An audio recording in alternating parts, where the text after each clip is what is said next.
Hola, bienvenidos a esta primer capítulo de una serie de conversatorios que vamos a hacer Cristian y yo sobre música. Lo vamos a llamar Charlando sobre Música.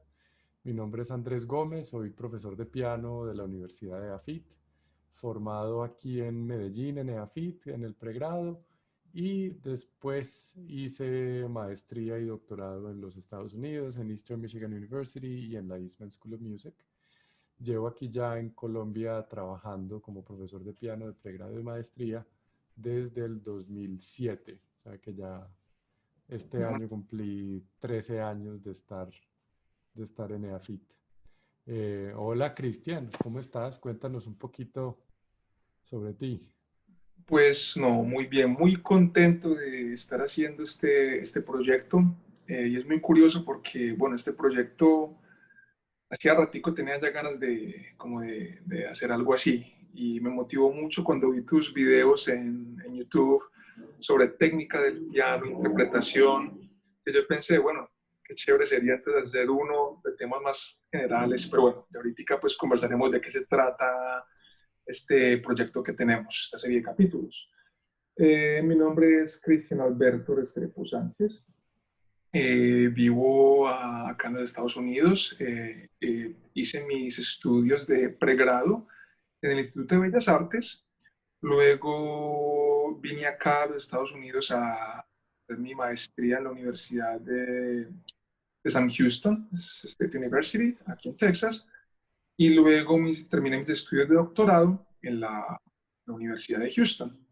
Llevo aquí trabajando como profesor de Houston Community College ya 4 o 5 años. Tengo mi propio estudio de piano y soy el pianista y compositor en residencia de Klein United Methodist Church, compositor activo, pianista activo y bueno, ya con nuevas metas como esta. Muy bien, muy bien. Muchas gracias por la invitación, porque realmente fue invitación tuya de hacer estas charlas, estas conversaciones. Y pues siempre los pianistas pasamos muy rico hablando entre nosotros, ¿cierto? Empezamos hablando de una cosa y terminamos hablando de otra. Este es nuestro primer capítulo, entonces es un poquito como el primer ensayo. Estamos grabando en borrador, como dicen. Entonces esperemos que salga algo interesante de acá. La idea, como hablabas ahorita, era como hablar un poquito sobre piano en general. Vamos a ir discutiendo temas a medida que avanza como los episodios. La idea es que también la gente que vea estos videos nos mande preguntas. Los videos van a estar tanto en el canal de Cristian como en el canal mío y nos pueden enviar, es que, ¿por qué no discuten tal obra? ¿O por qué no discuten este problema? ¿O por qué no? ¿Cierto? Ahí yo estoy haciendo mis videos pues como tutoriales en YouTube, que pues si están viendo este video seguramente ya han visto alguno de los otros. Si lo están viendo desde mi canal, si lo están viendo desde el canal de Cristian, los invito a que, a que vengan a ver mis videos que son en español sobre aspectos básicos de técnica y sobre algunos tutoriales sobre cómo estudiar. Eh, y la idea es que nos vamos a ir como centrando en algunos temas.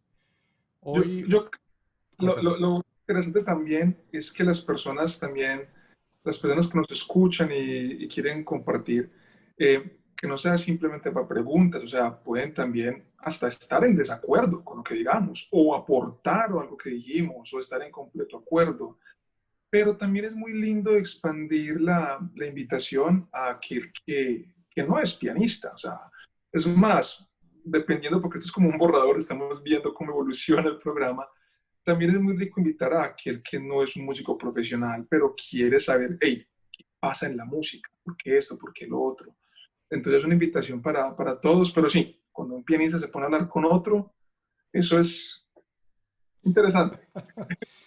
Sí, y la cosa es que pues en la charla que tuvimos previa a esto, como organizando los temas, salió un tema muy interesante, es que tú estudiaste mucho tiempo con la maestra Ludmila Weber, Sí, que fue mi colega aquí en EAFIT por unos años, y que tiene una profesora maravillosa, sus alumnos siempre tenían un avance muy claro de semestre a semestre, y ella era muy clara con la información, pero tenía una aproximación técnica un poquito distinta a la formación mía. Entonces, eso seguramente permeará un poco la discusión a medida que vayan avanzando los episodios. Y parte de lo que me motiva a hacer esto es precisamente conocer cómo te aproximas vos, un pianista con una formación totalmente distinta. Nacimos en la misma ciudad, eso es lo único que tenemos en común. Y No, nos hemos, y yo he estado en conciertos tuyos y has estado en conciertos míos, pero de resto sí, no está hemos bien. tenido encuentros más allá de eso. ¿No? Pero como ver cómo diferentes pianistas se aproximan a la misma pieza. Hoy vamos a hablar de dos piezas como muy, bueno, una muy conocida, otra yo diría que casi que Dependiendo. desconocida. Si es para el colombiano, de pronto sí es un poco más conocida. Que una de las cosas que me interesa de la conversación de hoy, y bueno, de alguna manera pues también decirle a la gente, a las personas que en charlas sobre música, charlando sobre música, este programa, como le dijimos antes, vamos a abarcar discusiones sobre no solo el piano, sino sobre música de cámara, música contemporánea, música barroca, clásica, en fin, lo que se nos vaya ocurriendo, lo que las personas vayan proponiendo. Entonces, para hoy, cuando decidimos estas dos piezas, el preludio del Clarín temperado de Bach, del libro uno, el primer preludio, y improvisación de Adolfo Mejía, la propuesta inicial fue de hablar de música que sea muy conocida, ¿cierto? Y a la vez música no tan conocida, para ver de qué manera el tema hoy que va a ser técnica aplicada a estas piezas, cómo se pueden aplicar en obras que están separadas más de 200 años. Entonces, eso hace que de alguna manera sea más interesante, pues, como abordar el tema. Exacto, muy bien. Bueno, yo creo que podemos de una vez Sí, claro.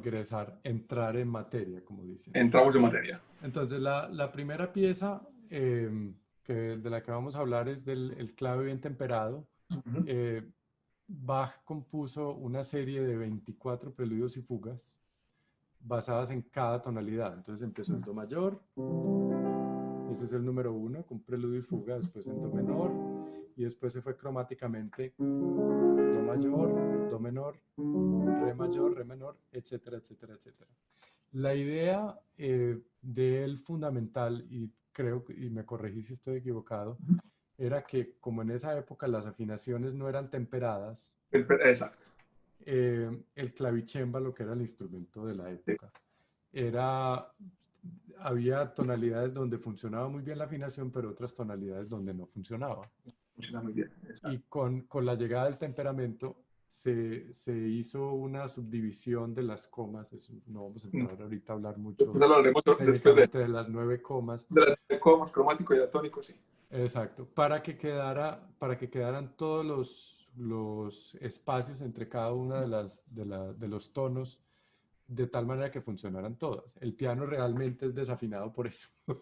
Sí. Bueno, por eso y por muchas cosas, porque una vez el afinador sale por la puerta ya el piano está desafinado. Sí, eso es nuestro instrumento. No, es muy lindo porque lo que Bach hace con el clave temperado es un experimento.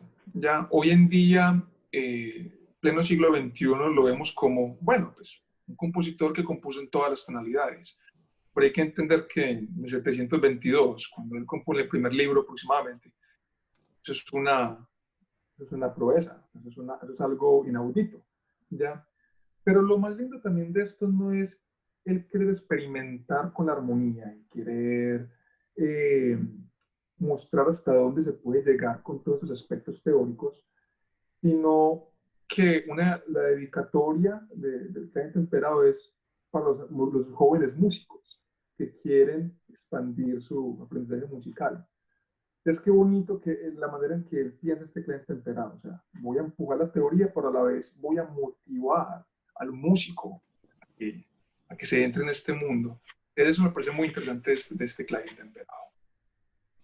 Sí, y para explicar un poquitico, para los que no han estudiado sobre todo de música, que es un preludio es un preámbulo, ¿cierto? Es algo que se hace previo a. Y los preludios de la época eran muy, el verbo preludiar se utilizaba, que era una improvisación que se hacía como para empezar una obra, ¿cierto? Entonces, el pianista, el clavecinista más bien, o el organista, podía hacer una improvisación antes de empezar una pieza que ya estaba escrita para conocer el instrumento, para calentar y para, como para hacer un abrebocas a la gente, ¿no? Como para que, Sí. para de cierta manera despertar esas papilas gustativas del oído. Bueno, Eh, el preludio es muy interesante porque eh, la evolución del preludio, bueno, para no quedarnos mucho en eso, pero el preludio empieza a ser como tú decías, el organista, no el pianista, el clavecinista, claro, para calentar y todo esto. Pero el preludio se vuelve algo tan importante ya en esta época que se empieza a usar en las misas, en los ritos pues, religiosos, empieza a crecer de una manera increíble, donde, bueno, ya siglos después, compositores como Rachmaninoff ya con un preludio de 10 minutos, 8 minutos ya, cuando, claro, con Bach los preludios uno son hasta de un minutico y mucho. Entonces es una manera de construir música muy interesante el preludio. sí, sí, y Chopin después hace 24, pero los Ah, hace en tonalidades distintas. Mientras y Bach lo Sostakovich, hace cromático, Chopin hace por relativos y por dominantes, ¿cierto? Entonces hace do mayor, la menor, ¿cierto? ajá, Después sol mayor, lo mayor y mi menor, ¿cierto? Y entonces va agregando un sostenido y hace el relativo, que es la tonalidad menor con la misma armadura, ¿cierto? Entonces do mayor no tiene sostenido ni tiene bemoles, la menor no tiene sostenido ni tiene bemoles. Y así se va hasta que llega al último que es en re menor, ¿no? Que es que como es que al otro esa. lado. Hay una cosa muy, muy chévere de pronto para de pronto aquellos que se sienten un poquito perdidos con esta parte teórica. Rápidamente, siempre piensen en la armonía como en un cuadro. Usted pone una exposición, ven un cuadro y es esta combinación de colores, un azul con un rojo, con un amarillo. Entonces en la música es esta combinación de sonidos, de notas, que cada una tiene un nombre, un do, un re, un mi, que al mezclarlas generan una armonía. Y es un término técnico. No lo intento matar. Técnico es la manera en que trabajamos y nos dirigimos al tema de combinación de sonidos. Y el sostenido y el bemol, imagínenselo como un amarillito, más oscuro que otro amarillo. Es un re sostenido, es un rojito más clarito. Ya, se acabó. Sí.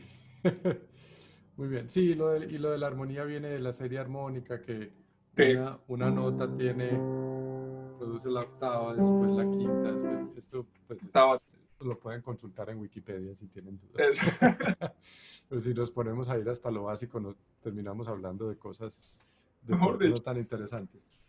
Bueno, yo quiero hacerte una pregunta.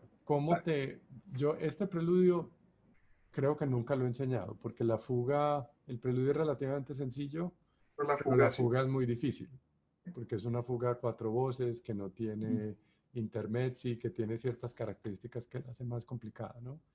Eh, ¿Cuándo utilizas vos en tus estudiantes este preludio? ¿O lo utilizas? Muy buena pregunta. Bueno, este preludio sí he tenido la fortuna de enseñarlo, no muchas veces, por la misma razón, la razón de la fuga. De todas maneras, a veces, dependiendo del nivel del estudiante, uno solo le enseña el preludio y ya, porque es una obra tan bonita, tan famosa que pues hasta en películas se ha usado, se le ha adaptado voces, que algunos compositores muy grandes lo cogieron para adaptarlo con voz soprano o voz alto. Pero cuando lo abordo, primero que todo, ¿qué tipo de estudiante? Tiene que ser un estudiante que tenga un muy buen control del sonido, porque es un preludio que mantiene siempre una sonoridad muy tranquila, muy tenue, que requiere de un muy buen control de los dedos. Ujú. Entonces siempre pienso en eso, ¿qué tanto control tiene el estudiante? O bueno, si no lo tiene, es una buena pieza para que empiecen a obtener ese control, ¿cierto? Entonces, así es como el estudiante y la pieza, ¿no? Quiero que desarrolle y cuál es la meta. ¿Cómo enseñarlo? Es que hay tantas maneras, ¿cierto? Yo pienso que lo más difícil ahí es, primero, pues, hay que leer las notas, hay que mirar, como siempre digo a mis estudiantes, bueno, ¿quién lo compuso? ¿Cómo se llama la pieza?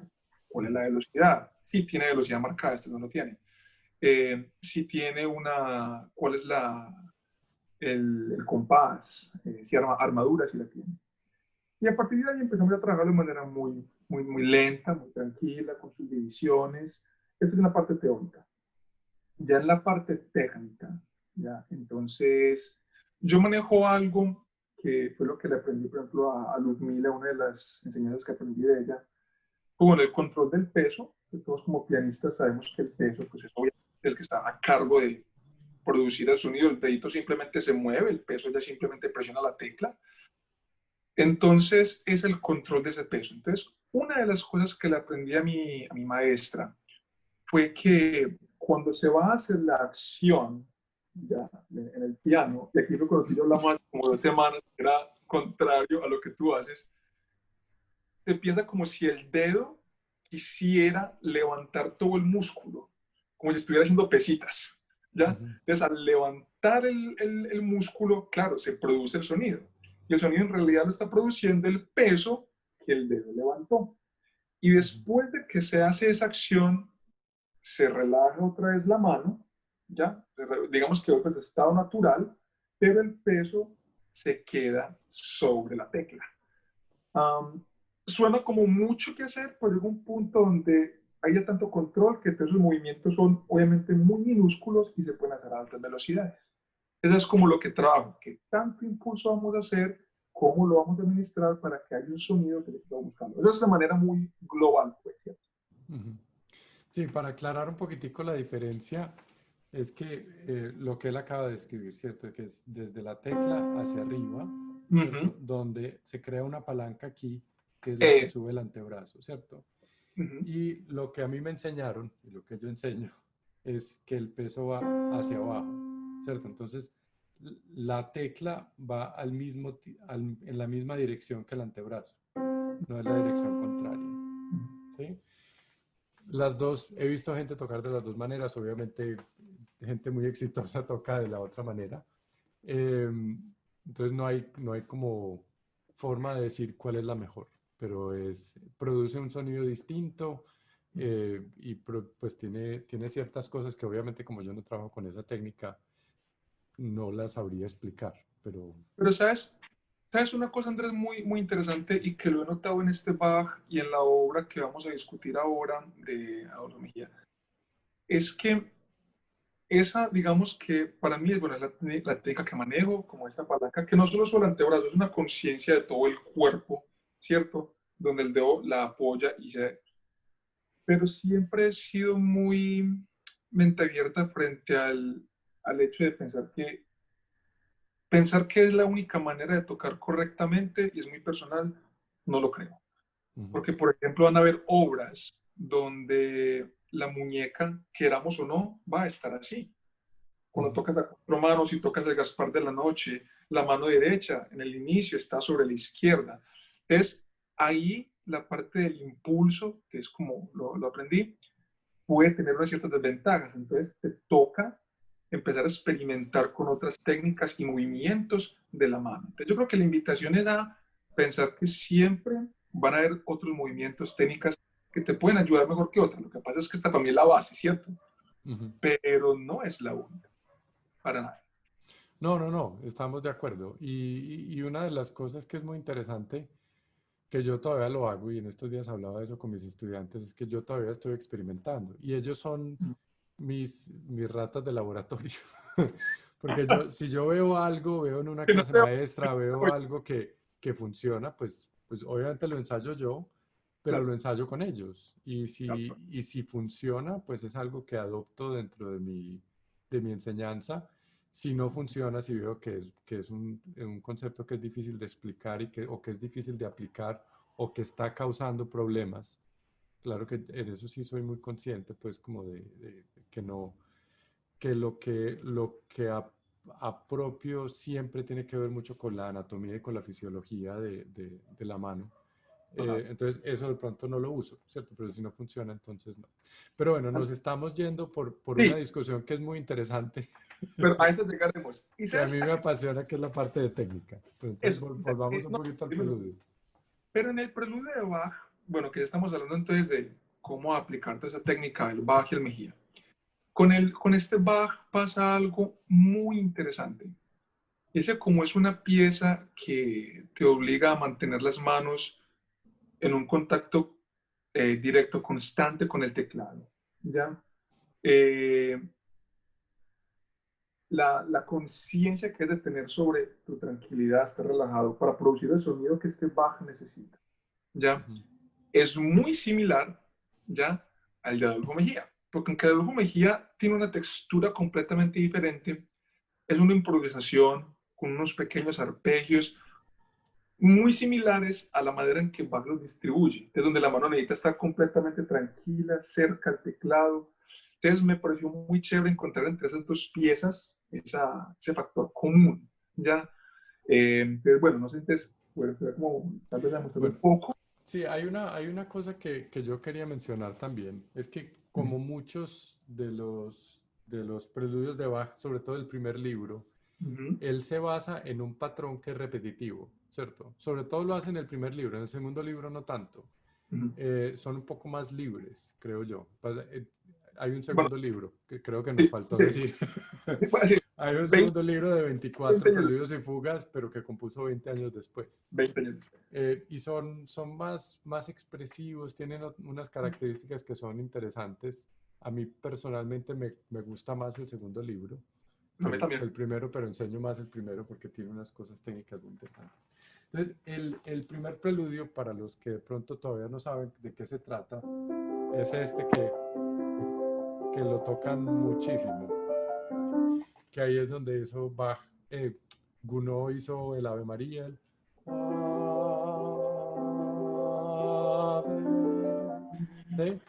que, que es una de esas piezas bonitas. Él hace, simplemente repite una sección, pero de resto es, toda la base es el preludio de Bach en Fa mayor, y también lo hace en mi bemol mayor, en vez de Do Hay mayor.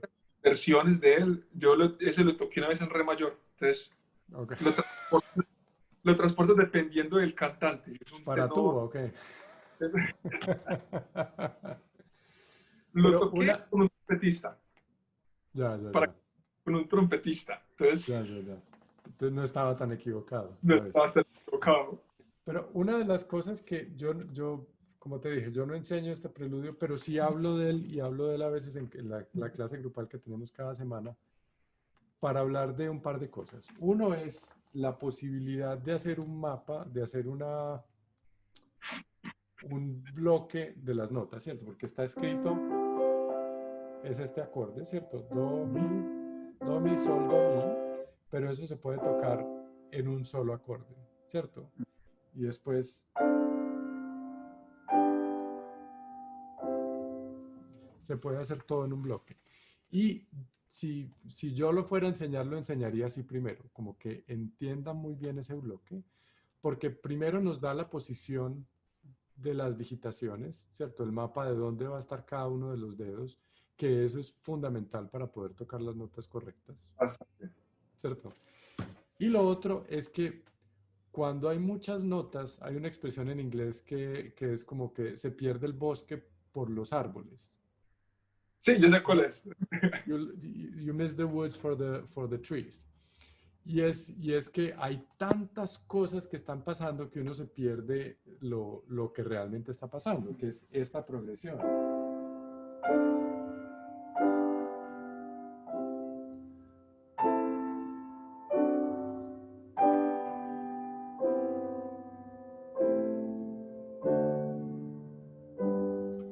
¿Sí?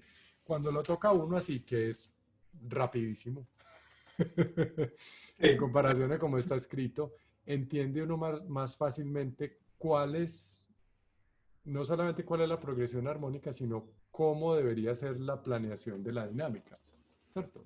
Porque A mí, entonces entran cuestiones de dominantes, etcétera. a mí algo que me gusta mucho de esa manera de enseñarlo porque es un reto para el estudiante. Por ejemplo, si uno se va, digamos, para el, vamos a decir que el compás 15, esto aquí,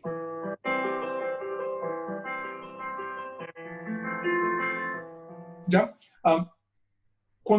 Si uno hiciera el mapa, ¿ya? Por ejemplo, uno de los retos que tiene esa parte es que la extensión de la mano derecha, que es un si natural, un C4, que sería el middle C, el do central, un sol y un do, puede ser una posición bastante abierta o una mano pequeña. Ujú.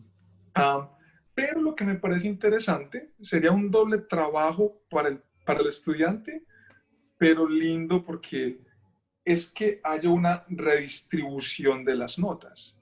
Porque en ese pasaje el estudiante puede coger el bajo, que es el mi, luego la voz tenor, si se quiere, el sol, y el do, que coge la mano derecha, pues lo coge con la mano izquierda, y el sol y el do, que sería el alto y la soprano, con la mano derecha. De esa manera puede hacer el mapeo de, ¿cierto? De acordes, el mapeo armónico, ¿ya?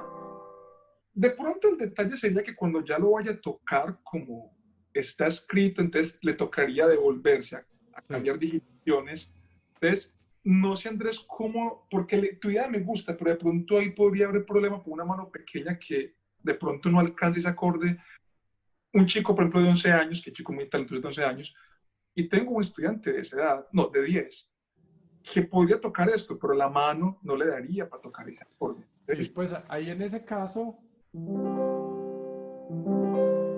yo simplemente arpegiaría en ese punto. arpegiado. Ok, Sí, listo. para desplazar el peso, ¿cierto? Porque el problema es mantener el pulgar acá. Entonces, si se usa este dedo como pivot, ya lo puedes hacer.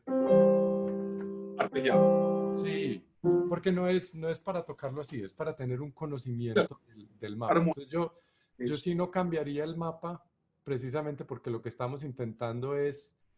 Que se la aprenda tal como, Exacto. como, exacto. Exacto. Yo hablo de una cosa mucho con mis estudiantes, yo no sé si vos lo has pensado así seguramente, y es que nosotros estamos haciendo una programación cerebral Mm, cuando estamos aprendiendo las cosas, ¿cierto? Es como los ingenieros de computación que escriben código, ¿cierto? mm, Uno tiene que escribir el código muy claramente para que la acción que se va a hacer sea lo más tranquila posible.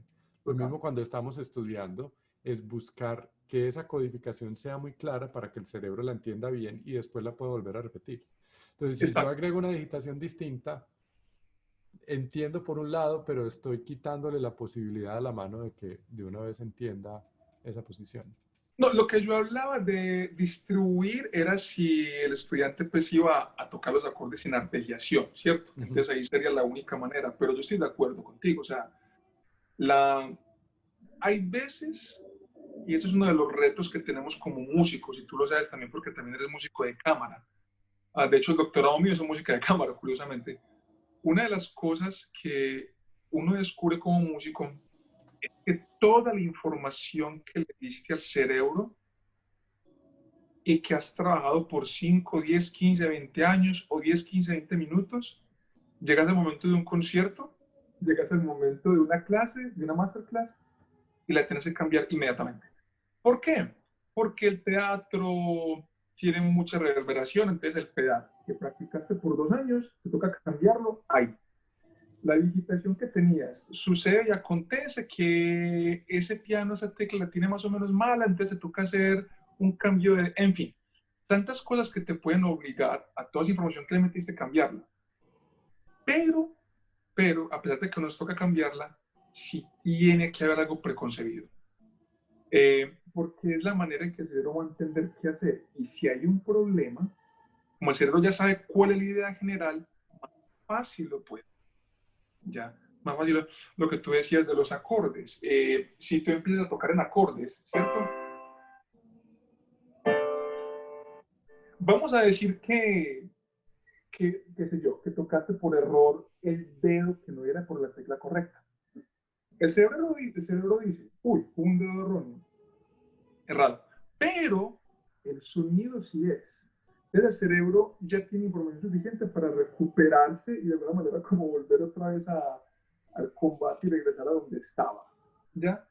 Um, Antes de darte la palabra, yo creo que para hacer como un resumen de esta parte es, cuando uno estudia, uno tiene que decirle al cerebro, ¿qué va a estudiar? ¿Cómo lo va a estudiar? ¿Por qué lo va a estudiar? Y cuando el cerebro entiende esas cosas fundamentales, entonces la creatividad empieza ya también a tener muy importante. Cuando tienen un problema en el aprendizaje, por ejemplo, este preludio, por ejemplo, en expandir la mano. Entonces el chico o la chica o cualquier pianista empieza a practicar la parte una y otra vez, pero no soluciona nada. Entonces yo les pregunto, bueno, este preludio, por ejemplo, este pasaje aquí, este sería compás 17, empiezan a veces se equivocan, y lo he notado en mis estudiantes, porque algunos no son muy buenos con las líneas adicionales.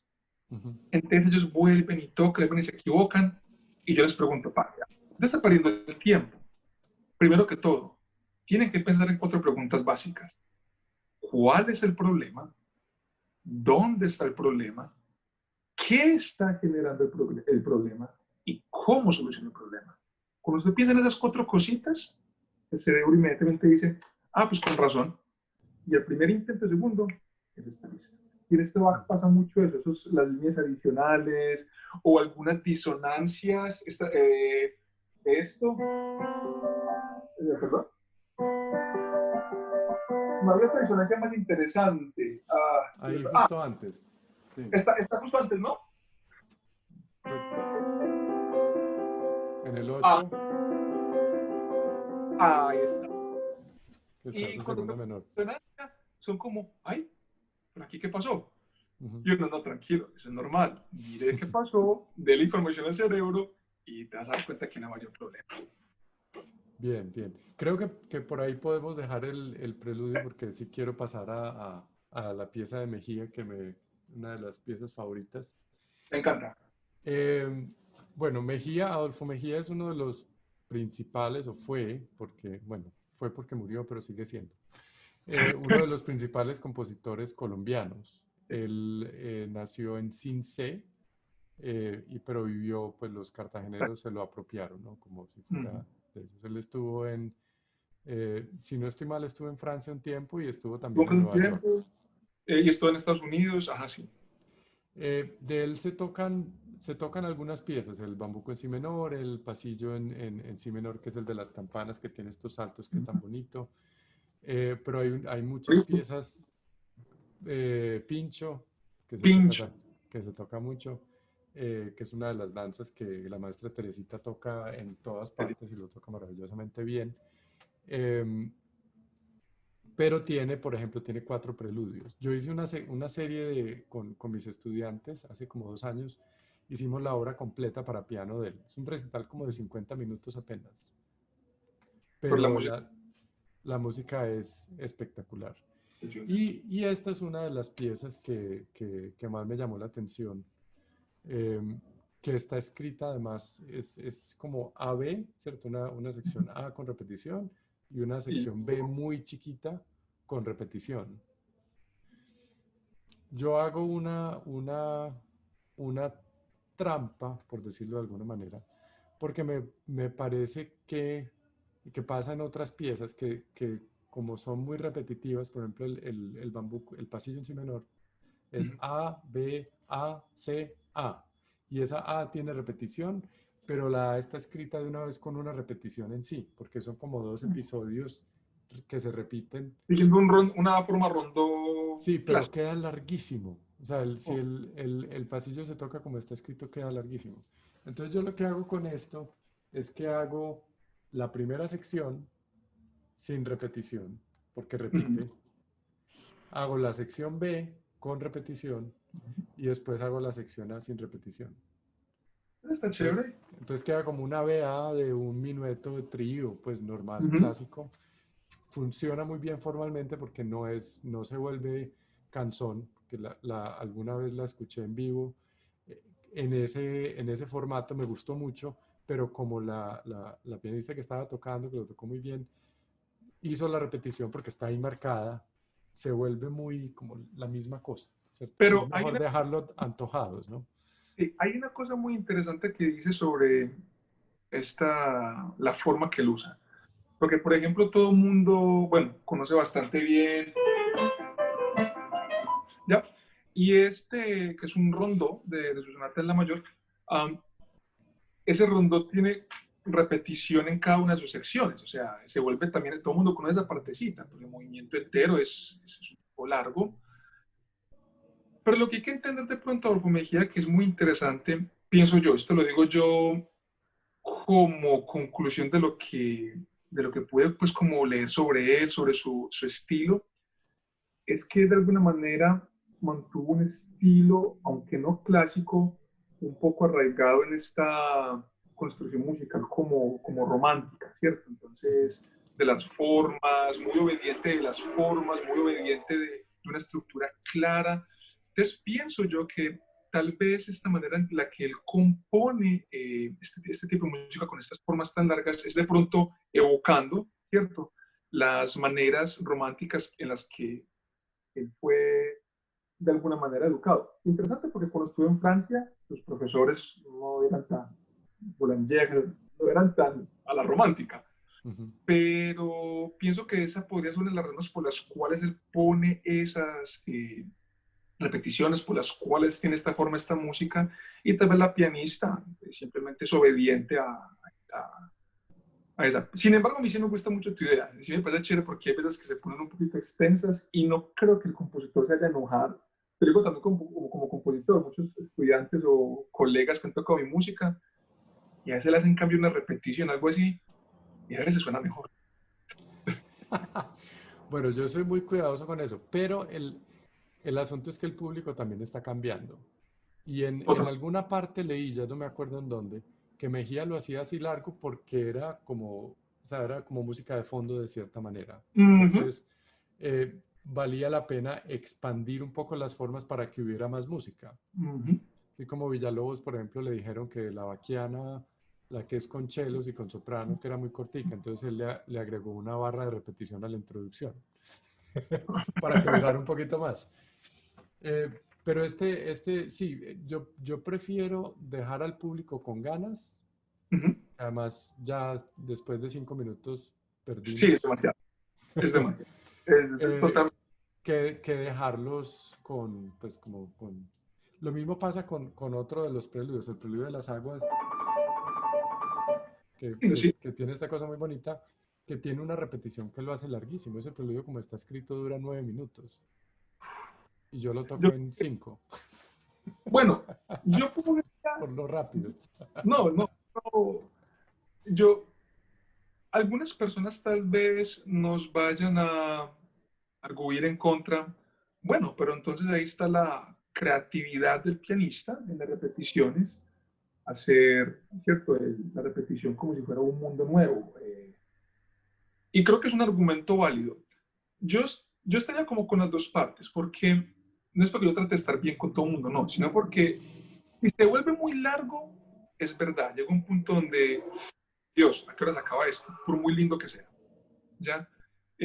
Pero también es chévere ver el reto de, si es largo, ¿cómo hago? Que siendo una obra tan repetitiva, siendo obediente, sea interesante. Sería ya más un reto para el pianista, ya Ujú. ver qué se ingenia, ver cómo hace que sobreviva. Y bueno, y si el experimento no funciona, entonces no haga las repeticiones. Pero... Sí, sí, sí. Y eso es una cosa muy interesante. A ver, para aclarar a los no músicos que estén viendo este video, cuando uno tiene una pieza musical que se repite, uno intenta hacer algo distinto la segunda vez, ¿cierto? El problema es que en este caso, como te dije, la primera parte es una repetición ya en sí, o sea, ya tiene la repetición escrita, simplemente es como si tuviera casilla uno y casilla 2, o Sí, sea, este sí. Sí. distintos finales y después vuelve y repite, entonces estamos haciendo 4 veces lo mismo. Lo que a mí, pues, yo esta pieza la he tocado varias veces, incluso la grabé hace poquito cuando salga el CD, espero que lo escuchen. Está en postproducción en este momento. Sí busco la manera de hacer algo distinto cada vez, pero una cosa es idearse 4 versiones y otra cosa es idearse 8 y que las Eso es 8 cierto, sean suficientemente interesantes. Entonces, totalmente de acuerdo. para mostrar un poquitico, entonces, por ejemplo, una podría ser...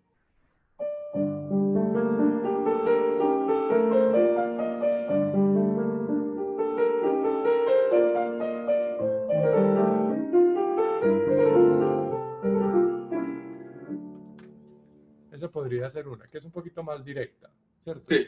Otra podría ser como más contemplativa.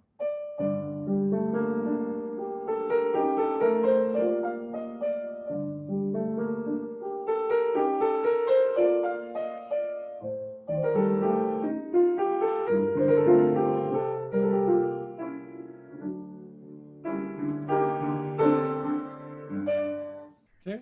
Entonces, Yo hasta de pronto, es con el mismo pulso, ajá, pero haciendo agrupaciones de las notas de una manera distinta. yo hasta haría una otra versión también que se podría efectuar, es hacerla un poco más contrapuntística. Por ejemplo, cuando empezamos aquí, de pronto acá mostrar el bajo.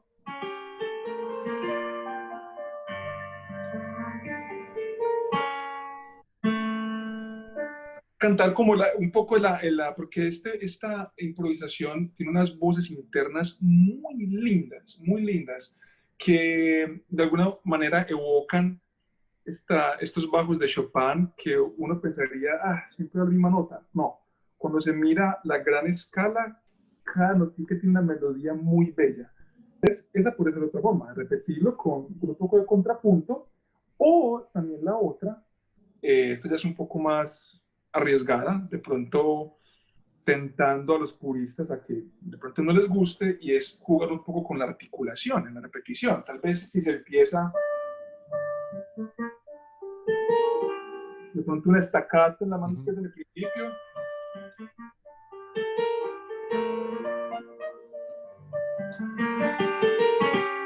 qué sé yo, ¿cierto? Entonces, no sé los puristas que vayan a pensar, pero es una manera. Sí, pero la ventaja de tocar este repertorio es que todavía no hay puristas. Bueno, O sea, una de las invitaciones para los pianistas que estén viendo esto es que eh, exploren el repertorio que hay colombiano. Hay muchísima cosa. O sea, solamente Luisa Calvo, hicimos otro concierto con todos los pianistas de Luisa Calvo, hicimos, el concierto duró como 1 hora y media y creo que no tocamos ni la tercera parte de lo que él produjo, porque es mucha música. Ahorita hay un pianista haciendo una labor muy bonita, Leslie Berrío, que está tocando todo, pues, y está haciendo toda la música de él, pero es un proyecto gigantesco porque es una producción grandísima.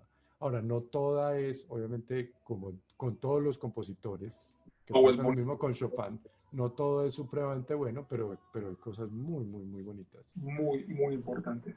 Muy bueno. De esta improvisación, entonces, si lo analizamos con lo de Bach, entonces, por ejemplo, si nos enfocamos en la parte de cómo enseñarle a un estudiante, a mí esta obra me gusta, esta obra nunca la he enseñado, eh, pero me gusta de esta obra es que le permite al joven estudiante, o joven pianista, o pianista profesional, experimentar con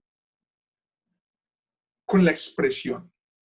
Es un preludio, una obra que te permite ser muy libre y muy creativo. Es que el mismo título lo dice, improvisación. Y algo que leí a Adolfo Mejía que me pareció muy bonito es que muchos de los nombres de las piezas que él puso eh, eran a veces dedicatorias, ¿ya? Eran dedicatorias. Entonces, bueno, esta improvisación es, pienso yo, que es, porque no pude encontrar mucha información histórica sobre improvisación, no pude encontrar casi nada prácticamente. Basados en eso, entonces sería una dedicatoria a la improvisación.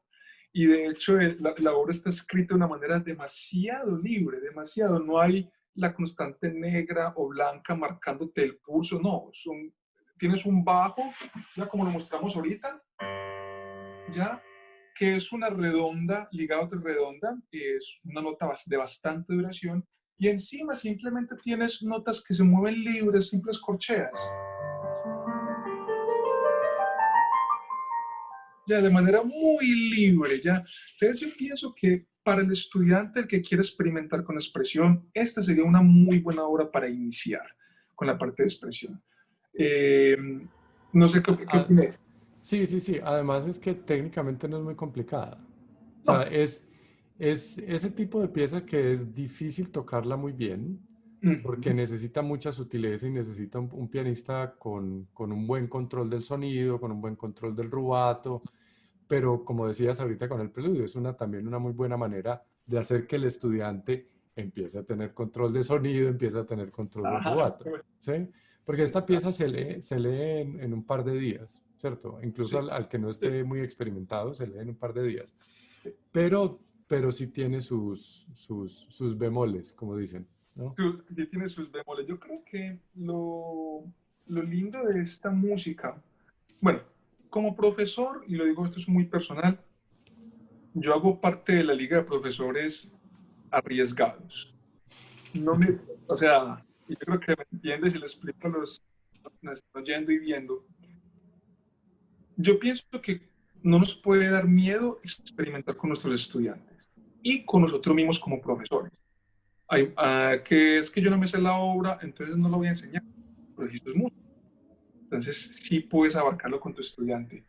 Y me parece que a toda hora mantener al estudiante en esa burbujita donde no, váyase despacito, lentico, lentico, y cuando pueda tocar el re, entonces le ponemos el mi. No, hay veces que se le puede hundir un poquito el acelerador. Ya es obviamente la pericia del profesor de saber hasta dónde, de conocer muy bien al estudiante. Pero el punto es que una obra como esta, no se puede pensar que se le va a dar al estudiante cuando es que ya esté listo para manejar la mano. No, porque entonces, ¿cómo va a aprender a manejar la mano con estas sonoridades? Pues si no lo empujas a ello. Yo creo que eso es lo que trato de decir. No nos puede dar miedo con nuestros estudiantes. No podemos pensar que ellos no son. Y esta es una obra que los motiva bastante a... Sí, estoy absolutamente de acuerdo. Yo soy de los que los jalo mucho y si me tengo que devolver, me devuelvo, Claro, ¿cierto? Pero es como encontrar ese nivel. En estos días le estaba diciendo a un estudiante que es como echarle agua a una matica, ¿cierto? Si uno le echa mucha agua, la ahoga; si uno le echa muy poquita, no crece. okay. Entonces yo soy de los que prefiero echarle mucha agua y que se seque un poquito, a no echarle y nunca verlo crecer, ¿cierto? Pero bueno, eso puede ser el tema para Sí, para otra conversación. Yo creo ya que los temas. tenemos que empezar sí, como a cerrar el video de hoy, porque tocamos muchísimos temas muy interesantes. Igual es Y producción. Yo creo que, porque, bueno, revelando pues como los secretos pues, de producción, igual pues teníamos un derrotero que pienso que seguimos, pero a la vez era un programa donde queríamos ver cómo evolucionaba, cómo experimentamos con todo, cómo eran los temas.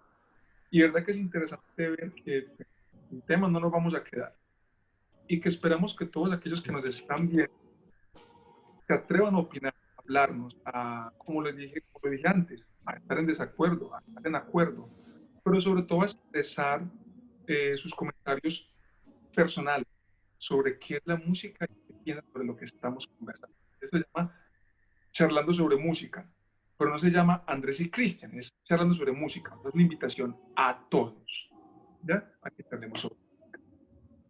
muy bien, pues yo creo que con eso podemos terminar por hoy.